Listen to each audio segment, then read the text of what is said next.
everybody. May Anastasia here. Welcome to another episode of Otaku Nightly Hour.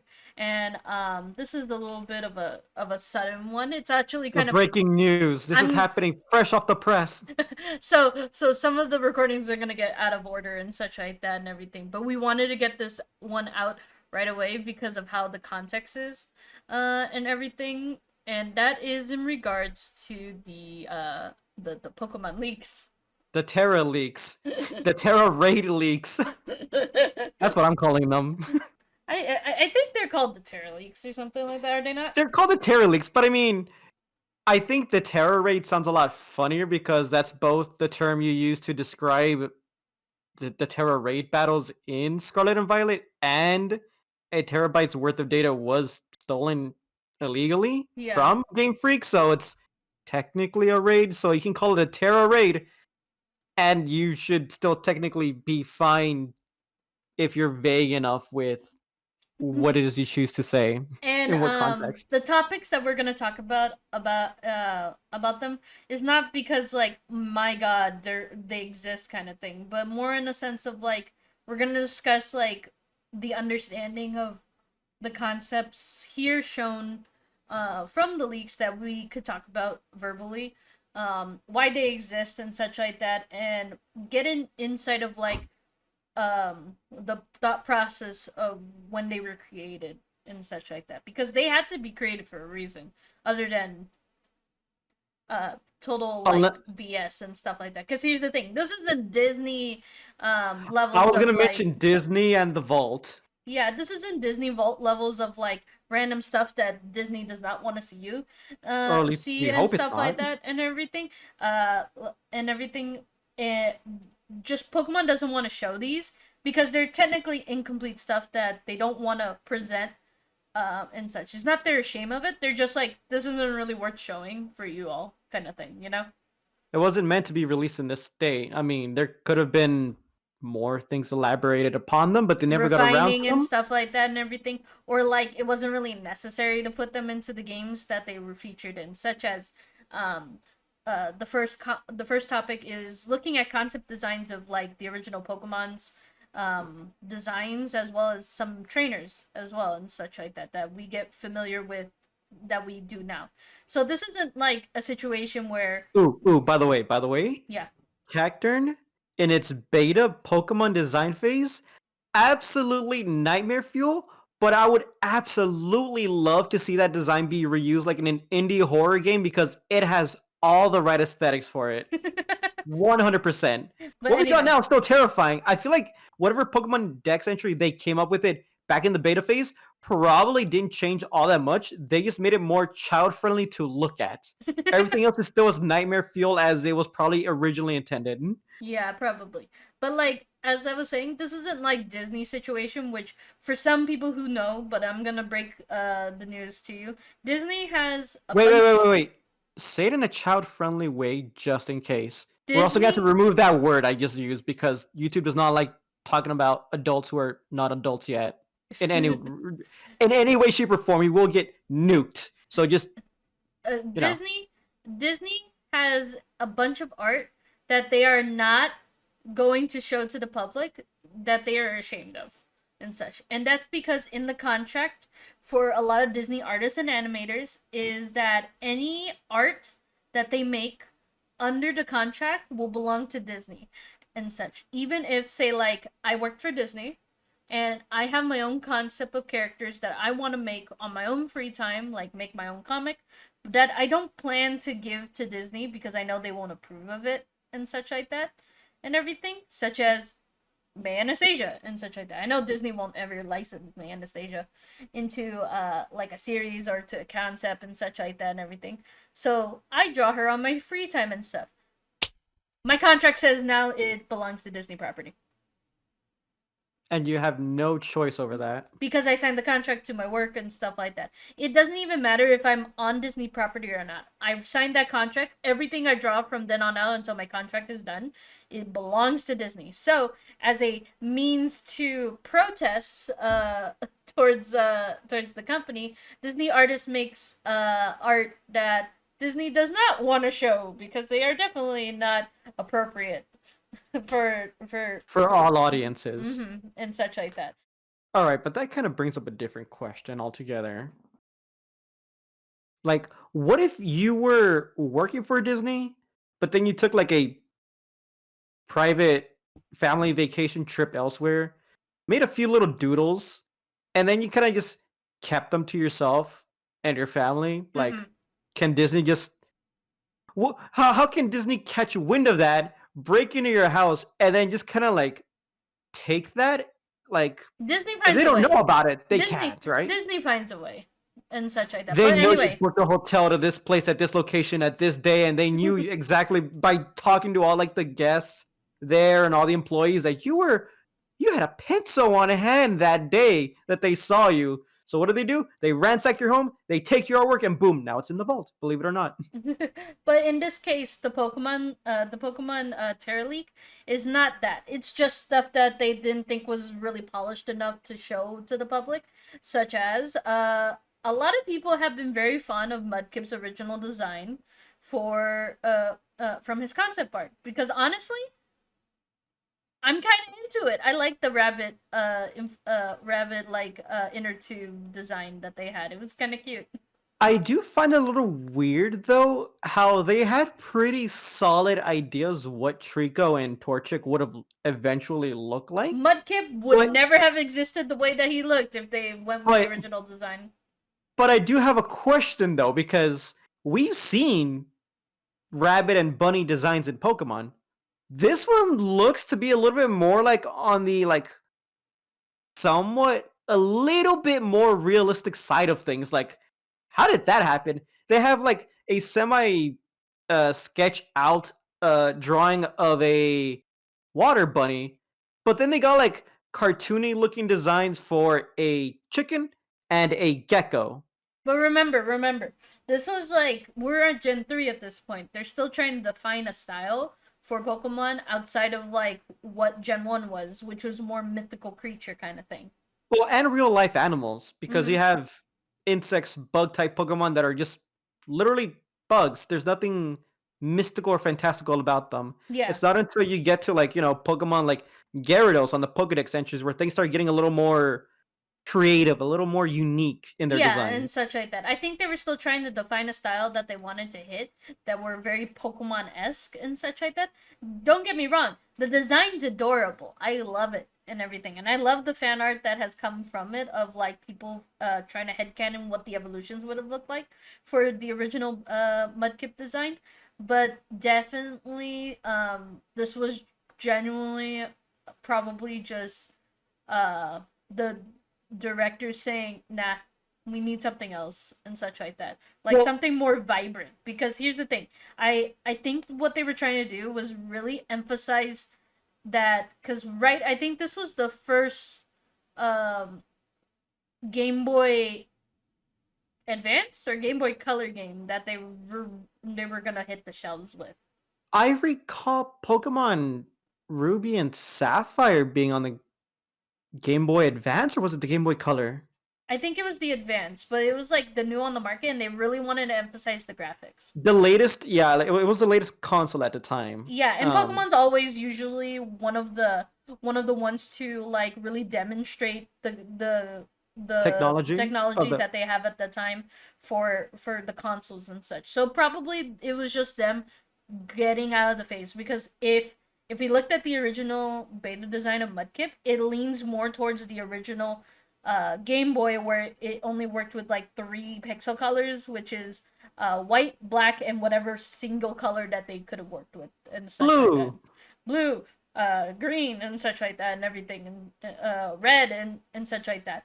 But definitely, I understand where they were coming from in terms of changing the design a little bit and stuff. More like saturated colors and such like that. So I'm fine with the mudkip that we had. I like the original beta design, but I understand where they were coming from in terms of the designs of what they were doing and such like that with the character design Well, and I have such. a different take Mm-hmm. from that, and I mean, I feel like we're not even anywhere near addressing the main topic of this video. But my main take with that actually is probably that those are just fragmented pieces stitched together and like leaked.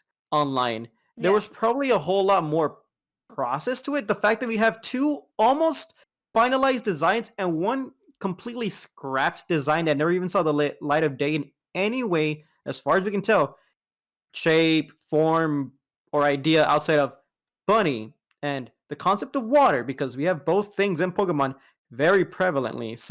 Hmm. It I can only imagine that there were probably older, more rough sketches of Torchic and Trico that just probably weren't covered in the leaks. Yeah, because And there's no dates on them, right? On the yeah, images. absolutely, there's no dates on them. I'd like to think that like those are just snapshots at different phases in the development, and they were just kind of stitched together and just kind of published online.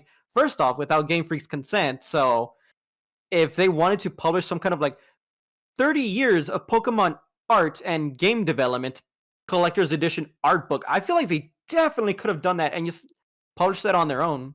By the way, But I'm not putting any of the art on here because I don't want to get taken down if by the Game Freak tries ninjas. Game Freak or Nintendo tries to copyright us because of the fact that we're sharing stuff that was publicly used online and stuff like that. We're just gonna talk and everything. You're gonna have to look at the images on your own at your own time and such like that. But anyway, um, another thing that you wanted to bring up that definitely is getting people talking is the little Pokemon myths that were shown about that. I'm gonna say it. I'm gonna be very blunt about it. Is borderline fan fiction.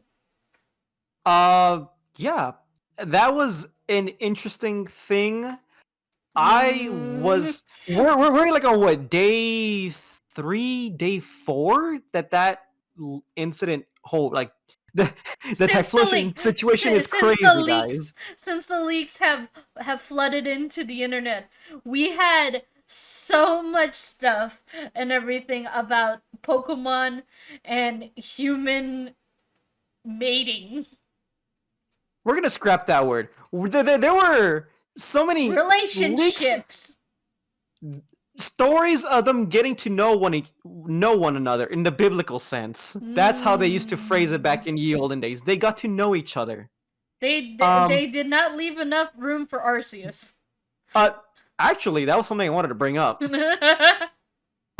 Because one of the main things we wanted to get at were like these stories that were leaked. They're just storyboarded ideas for potential like myths surrounding the Pokemon world. We see this like, throughout the Pokemon world, like in their lore building. You have Lieutenant Surge talking about the Pokemon saved him during the war. You have the Sinjo ruins where you first encounter Arceus, and you have all of these like unknown in the area, and you have like some lore kind of built up around it that it's a really ancient site. You have Cynthia that's going around exploring Sinnoh for like its historic value and like the Yeah, culture but around these it. leaks show you an insight of like how they were trying to incorporate Japanese or what other mythos within our real world into the world of Pokemon in a sense.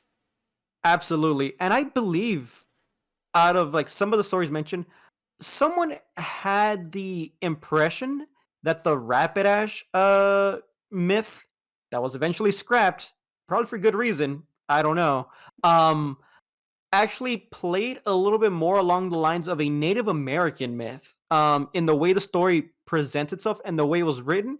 But then again, I believe some translations were uh, AI generated, so maybe that's just how the story artificially sounds like, and realistically, it's supposed to be a more coherent narrative. But Yeah, keep the in mind all the leaks originally were in Japanese, so a lot of people are like rushing Google Translate over it, and it's not a really like one for one comprehensive story coherent story, for yeah, us English readers to understand and such. We get like a vague idea of of what they are and such.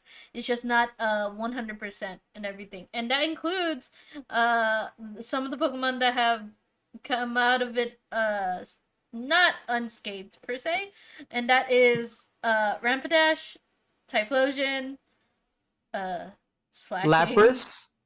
Slacking as They well. got Lapras caught up in the crossfire for no reason. I feel like that was pretty weird. Artillery deserved. Slacking 100% deserves it. Um,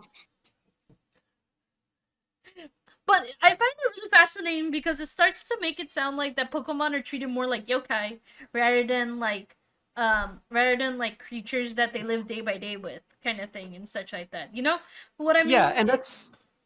and that's kind of like one of the important things to kind of like take away from those scrapped ideas is that these developers at Game Freak were trying to get these real world myths and try to like directly put them into like the creative world building workflow that they had for making the Pokemon world. Like you like May, you're familiar with like story writing, right? Like you Yes, know I'm a very thing or two familiar. about world building. I'm very familiar with the world building and such like that, and a very common thing that could happen is scrapping hours of ideas down the drain because of the fact that sometimes you'll end up with a more cohesive idea, and some things just have to be left out to dry, and eventually burn in a sense. So, for example, I'm gonna bring something that's more anime grounded and such like that rather than go video game and such like that. The anime Oran High School Host Club, which some of my female fans probably know, is that there was a big argument of whether Haruhi was gonna get together with Tamaki or with Hikaru if you follow the manga.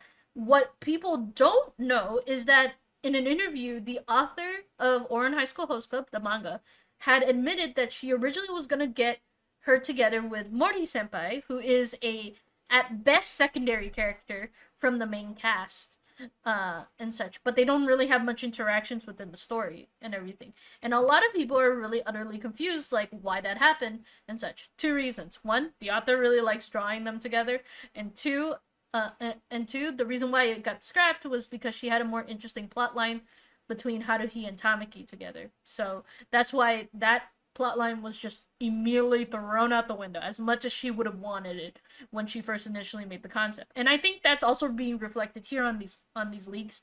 Well, yes, they're mythos and not exactly main storyline um potential. It is definitely feels like these were ideas that they kind of like started throwing darts at the board and seeing what stuck. Yeah, because I could definitely see where some of these stories could possibly get like inspiration from the real world. Mm-hmm. Like one of the examples that was yeah, absolutely like under hot water right now because of what he ended up doing to those people is Mr. Flosion, Mr. Typhlosion, my boy, my homie. I've known him for many years. Under hot water because of what one of these creation myths actually speak about and the actions that happen within that story. Mm-hmm. I can I can't really go word for word within the story without leaking it and then adding more fuel to the fire. But I will say that it is mentioned that this Typhlosion can shapeshift into a human. That We're talking about Vaporeon levels of like kind of thing. of, of yeah. Well, here's the thing though. They describe it as a Typhlosion and it transforms into a human. It's not straight up as a like, you know, the situation you get with Vaporeon because it's still a Vaporeon at the end of the day. I feel like just as bad, it's in fact a Zoroark, I don't know, or a Ditto transforming into a Pokemon trainer that you see like in the gameplay like yeah, in the gameplay series and you're like, Or "Oh, in it's the another anime human." movies and stuff like that and everything. Absolutely, yeah. So, I feel like there's definitely like that a lot of characteristic things that you get from like basic myths. A Pokemon that can transform into a human sounds an awful lot like a spirit that can transform into a human, Yeah, or like what is it? Kitsunes do that all the time. Neko Maras also do that too, and such like that. Hell, yokai as well. Tanukis and such. No, those are all three yokai spirits who are essentially all different, but they do some of the basic simple thing of transforming into normal people and such like that. That's a common thing that they all do, and such like that. But yet like it surprises a ton of people that that it's being incorporated in this. Did you forget where the game comes from? Well, I mean, not even that. Like, there's also, I believe, Native American myths, and there's also even like, European myths of these shape shifting fae, these shape-shifting creatures, these shape-shifting supernatural entities that disguise themselves as human, either really, really good humans or just really, really bad attempts at humans, and you can tell that's not a human. In this case, I mean, a He kind of Typhlosion got away shapeshifts with into a. it. He got a. Well, I didn't even read the full story. I know the basic outline, so I'm going to assume, sure, he got away with it 100% of the time. She was not aware he was a Typhlosion until probably like really late into the relationship, where like some things were revealed and we're like, hey, I'm actually a mythical shape-shifting creature, and she's like, you're a Pokemon, you're a Typhlosion. We don't even know if she was aware of what a Typhlosion was, because For all we know, that could have actually been early concepts of what Zoroark was, and that it was a misconception. Because let's be fair, Zoroark and Typhlosion, if we're gonna assume this is, if we're gonna take Hisuian, like Legends of Arceus at face value and such like that, probably are from like the same time zone and such. If we were to assume that mythos came from that era. right. And here's like a really interesting point I want to drive home is that this was in the process of being probably boiled down from a really mature real world creation myth into probably a much watered down version And of rated E for everyone a title. rated E myth story that probably just talks a little bit more, yeah, in a more general sense of why some Pokemon exist, in the Pokemon world. Mm-hmm. Typhlosion, Lapras, uh, what is it? I'm very surprised Slacking, Octillery, I'm very Rapidash. They all surprised that it they has nothing to do with the Pokemon that actually get shipped for more adult related stuff on the internet like Lopunny and Gardevoir. I'm very surprised by that. I'm gonna be fair. Frostlass. Actually, hold on a second. Well, no, we will hold on a second. I want to get to that a little bit later. But yeah, so something that's uh again very important to take note of is this was probably in the process. So all the Pokemon myths that we've seen so far that are actually canon probably went through a very like similar phase in their development at some point. They probably went through this process because what we're seeing is a small little snapshot of a window in time for a brief moment with a bunch of Pokemon with a bunch of like background to the story that was probably thinking to themselves, hey, here's an idea for a Pokemon. It's going to be a legendary. It's going to look like this, and they're describing a Typhlosion and what's going to be its story, what's going to be its background. They came up with this story, they came up with this background, and then they eventually said, no, maybe it's not going to be a legendary after all. Maybe we're just going to make it into a starter because it looks like a starter. So let's scrap this idea. Let's get rid of it. Let's not even develop this idea any further. There's And it's going to be also put away. there's also like the mythos of example like how the world is structured within their legendaries, because let's be fair, there's a lot of confusion about like whether who was the first Pokemon kind of argument, which is like Bulbasaur on the Dex, Rhydon was technically created first in the Pokemon on the Pokemon development process, Arceus is technically the creator of life, Mew is the creator of Pokemon, yada yada yada yada kind of stuff and everything. But if from one of the leaks that really intrigued me was that there is like this mythos, this like work in progress mythos of like how all the Pokemon, legendary and pseudo legendary wise, were created to be. Where Arceus created Dialga Palkia, which in the leaks is not their actual names and such like that. They obviously were given different names at the time, Code code names names. at best, and such Yeah. like that, or that is the straight up Japanese name. I don't remember if Arceus is named the way that he is from the leaks and such, but either way. So usually legendaries, from what I'm told, they usually carry the same name in English and in Japanese. If not for sure, 100% it's the mythical Pokemon. But But Arceus like, is yeah. probably Arceus. But if that's the case, I want to know who Gordon is. What does he have to do with the creation myth? It's Gordon Ramsay. Gordon Ramsay was the first to feed the Pokemon in this newly created world. But yeah, like they were trying to figure out the relationships between all the legendaries and stuff like that. We're obviously missing a couple of legendaries that are in there and such like that. I think some of them are like, for example, like Jirachi, Celebi, and no, Celebi was And included, Mew, yeah, and no, stuff like that, and Jirachi was every included. and such like that. But you know, there's like some Pokemon that are missing and such like that. One of them being Giratina, but I think that's also kind of a given considering he's from a dimension that they kind of want to ignore. Well, I mean, in the final release of the game, there was a place for Giratina to slot into, so that checks out. But in the beta design, there was no concept yet for a Giratina. And such But like there that. was but there was space for a Metagross, I believe, and possibly a Garchomp. What those have to do with the creation myths, I got no idea. Yeah, no, that's what I'm confused by. Why are the dragon pseudo legendaries included when we have legendaries and then we have our mythical Pokemon in line and such like that and everything. And then Pokemon like Dragonite, Garchomp, what was it, Tyranitar are included, and I'm like, huh? Yeah, so again, I'm thinking the reason for that is probably it's also another snapshot, like as a little brief window in a moment of time, probably like within the days after that design was written, they probably like filled out the whole thing and they're like, okay, we're done. Let's actually put this into the game and we'll just like work on it on the game side moving forward. Yeah, We and won't then have to that's go why back we to this have cheat. Pokemon, and that's why the Pokemon, the pseudo legendaries, such as the Dragon Pokemons, were kind of omitted out from being quote unquote mythical or legendary Pokemon, and we know them now as pseudo legendaries because we call them pseudo legendaries.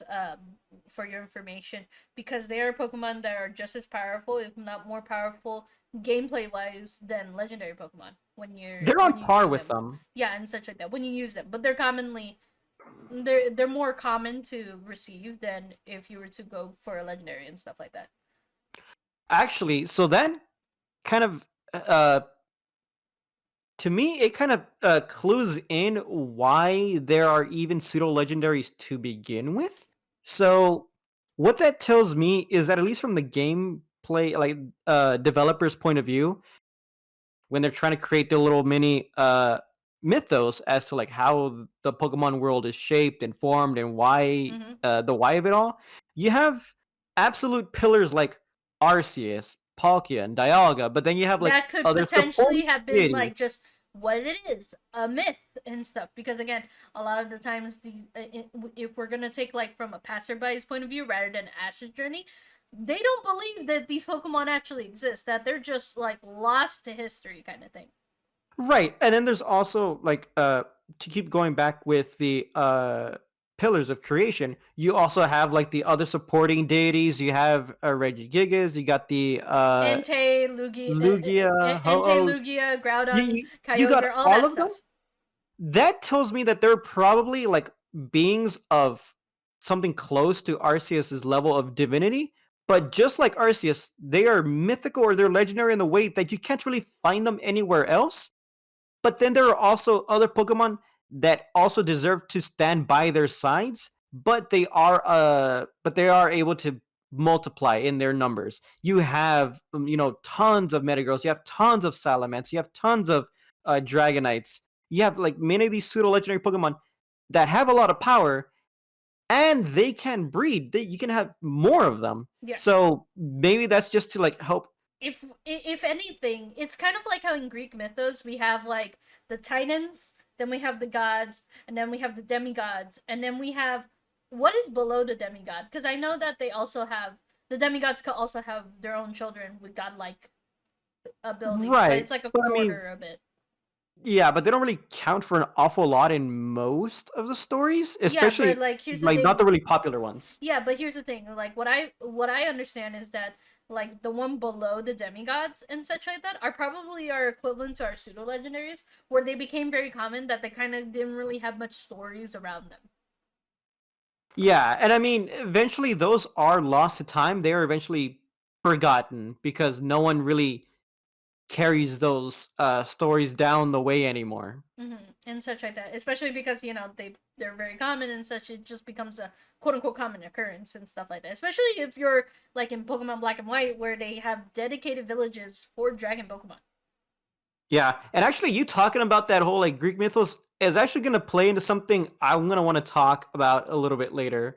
But for now, I want to talk about like at least the difference between like the ideas that were scrapped, Mm-hmm. with Typhlosion, uh, Octillery, Lapras, Rapidash, and the others from these leaks, and those are very, first off, in the process, unfinished. I would have loved to have known how they would have like finalized those ideas, those stories, because we do have ideas or like these myths or pieces of lore that are actually still in the game. They are canon, and they're definitely not scrapped, but they do carry very similar vibes, very similar weights of seriousness and maturity.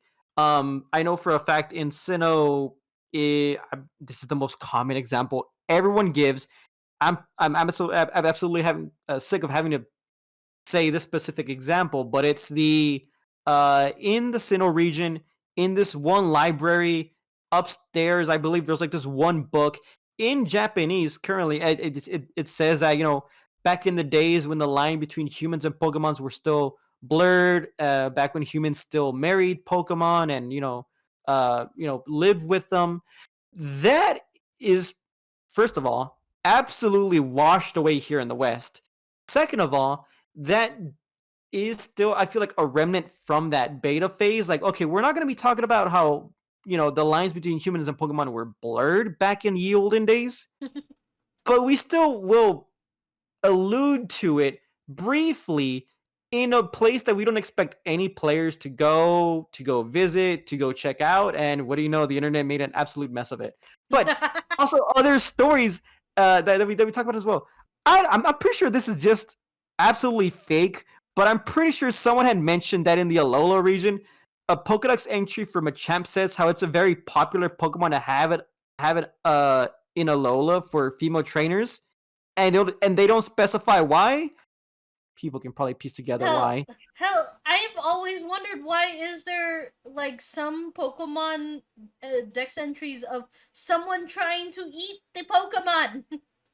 I mean, yeah, there's even that, like references to more visceral, real world examples and ideas, or at least rumors and whispers of, hey, did you hear this really messed up thing that happens like with like in this part of the world, or with like in this culture, this is what they believe in. No, really? Yeah. And I mean, even a clear point and case example in the Pokemon world of some of these more disturbing ideas are the Pokemon like dex entries for ghost types. You got Phantom, I mean, Yamask. You also have, ooh, work with me here, who's research? Drifloon. Who's researching all these kidnapped children?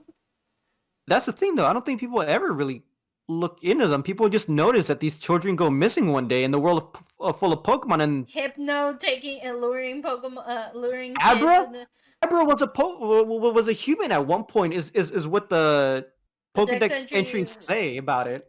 and such like that, and everything. And it's like, it's like who, what, get?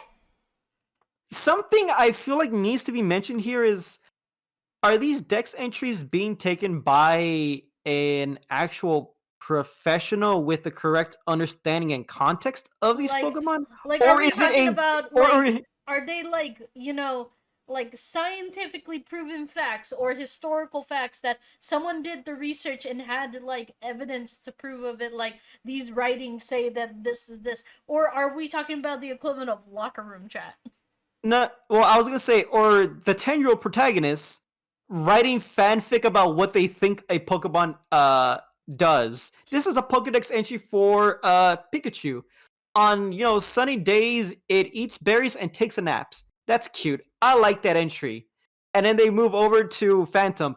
Oh, this looks like a sad little kid. He looks like my little brother. So I'm gonna talk about this is a once a human who got lost in the woods and turned into a piece of wood and now possesses it and now haunts the forest because it's sad and lonely. Yeah, and that makes sense. and we're supposed to take that at face value, or like We're supposed maybe to take these that at are, face or value. maybe like, because here's the thing, like if we're gonna take the movies into account and stuff, technically Professor Oak started making the Pokedex like way when he When was he was like already 10 10. and such like Yeah, that.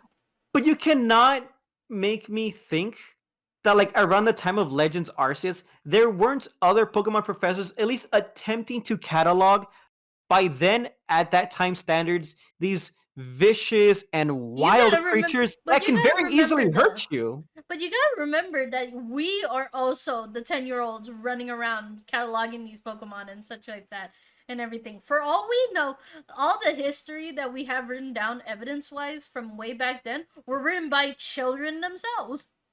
Probably. I mean, that's probably But not too far off. this is going into the concepts of like looking within the world and not looking at what was the concepts behind them that the creators were trying to implement into. And that's the next point I actually wanted to get to. Why these stories exist. Like usually whenever you have myths and legends, there's usually a reason to tell these stories and to pass them down Oh because no. there's meaning ascribed to them. Then There's a lesson to take away from this, for better for worse. At least at the time that it was written as a way to kind of help the people during Raptor. that You have to time. understand, game designers will put things just for the heck of it. They can actually absolutely put the things in there for the heck of it, but then they have to publish the game. They have to satisfy an audience. And after years and years, I feel like now that their audience is definitely matured, they need to at least be a little bit more I wouldn't say serious, but they have to like not just be whimsical anymore about just saying, "Oh, well, here's a mudkip. It likes rolling around in the mud and having fun as it plays with the leaves in the little in this little mud puddle bath." Then please explain to me what the ghost girl's doing in the tower in X and Y and such like that. There is no absolute reason the game developers are messing with us.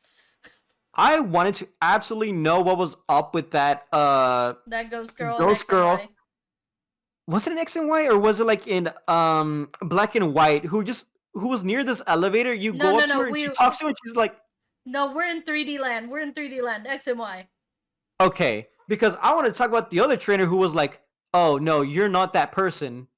Like you're Yeah, not the 3D one. land. You leave, We you were come in back, they're gone." we were in 3D animation at the time.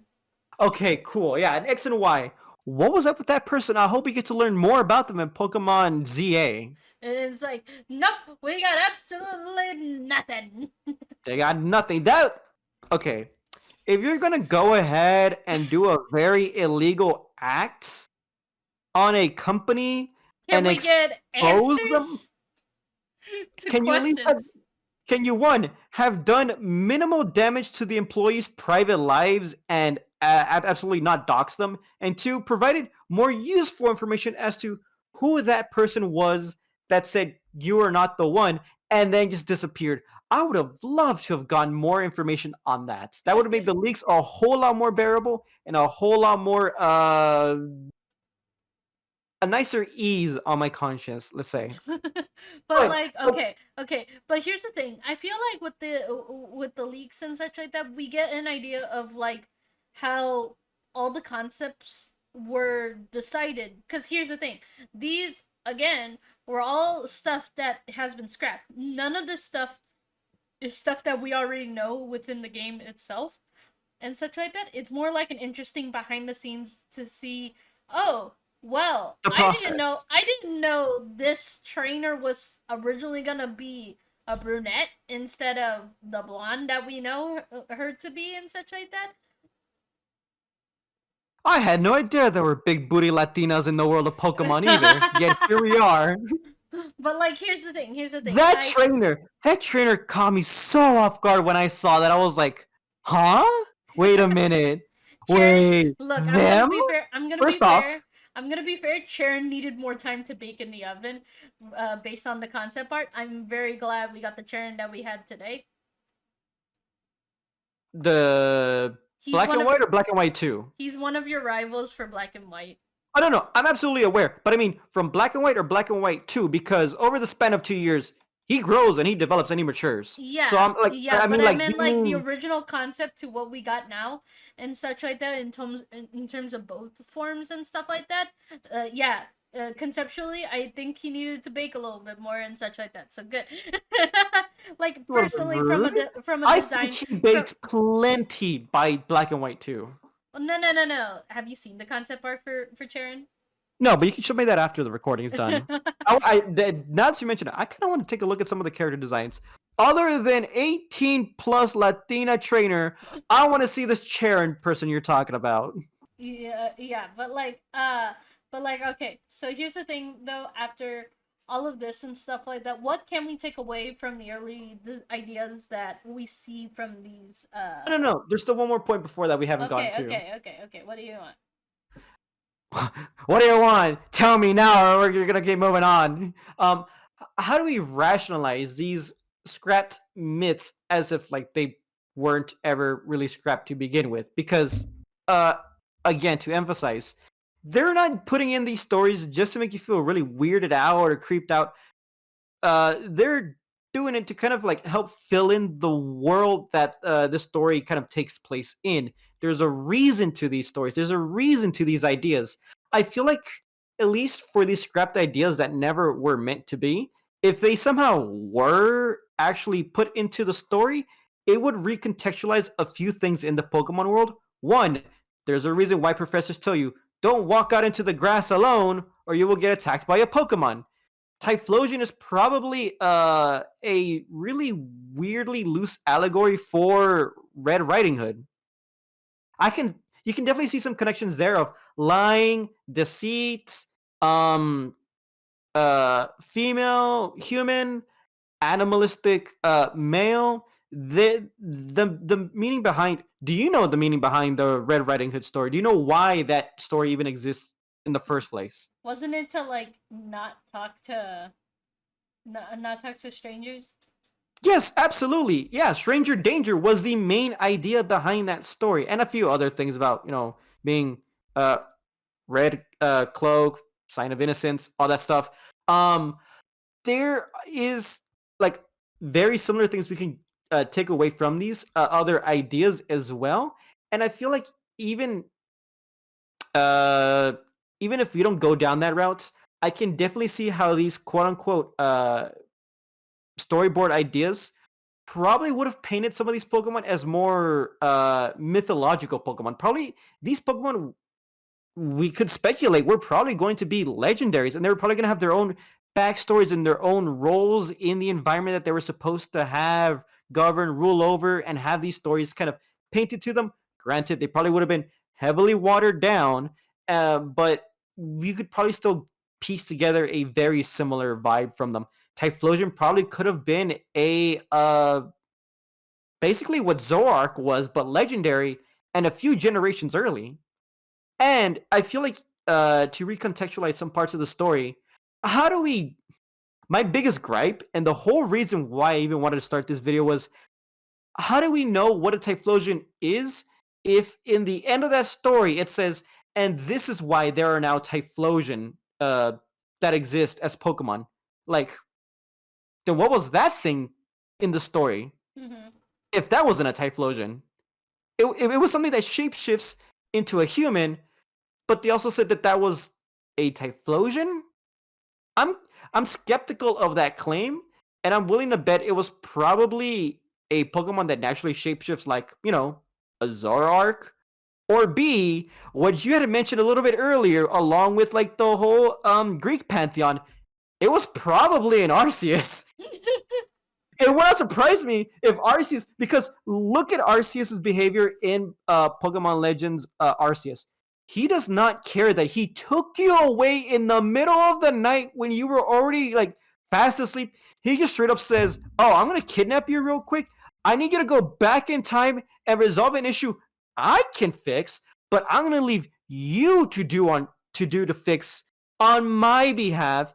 And once you complete all of the Pokedex and catalog all of the Pokemon, then maybe if I am so generous enough, we'll return you back to your point in time.